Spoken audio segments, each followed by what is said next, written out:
Matapos na ideklara ng pamahalaang lungsod ng Quezon City na nakasailalim na sa state of calamity ang buong lungsod dahil pa rin sa malawakang pag-ulan na nagdulot ng mga baha sa nakalipas na ilang araw, iniulat ng QCD-RRMC na kasalukuyan na ngayong nananatili ang nasa 38,000 na residente ng lungsod sa mga evacuation sites. Alamin ang kabuuan ng balita sa report na ito.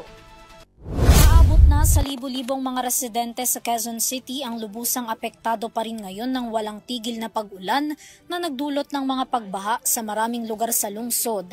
Batay sa pinakahuling ulat ng Quezon City Disaster Risk Reduction and Management Council o QCD-RRMC, higit 15% sa kabuuang populasyon o 38,000 na individual katumbas ng mahigit sa 10,000 mga pamilya sa 63 barangay mula District 1 hanggang District 6 ang apektado ng Tropical Storm Kresing at Southwest Monsoon o Habagat.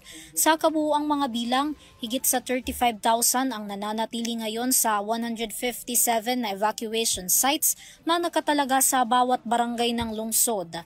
Kasunod niyan, isinailalim na rin ang lungsod sa state of calamity batay na rin sa rekomendasyon ng QCD-RRMC na kinumpirma rin ng National Disaster Risk Reduction and Management Council o NDRRMC.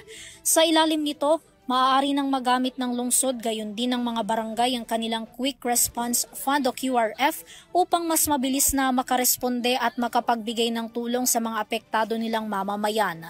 Sa ngayon, kabi-kabila ang Search, Rescue and Relief Operation ng QCLGU. Nagsasagawa rin sila ng medical assistance sa mga evacuation sites upang matiyak naman ang kalusugan ng mga ito. 24/7 namang nakaantabay ang QCD-RRMC sa iba't ibang lugar, lalo na sa mga flood-prone areas. Kasalukuyan namang minomonitor na rin ng QC sa pangunguna ni Mayor Joy Belmonte ang Tropical Depression Dante. Sa kasalukuyan, nasa yellow warning na ang Quezon City batay sa inilabas na rainfall warning ng Pag-asa kasama ang iba pang mga lugar sa bansa.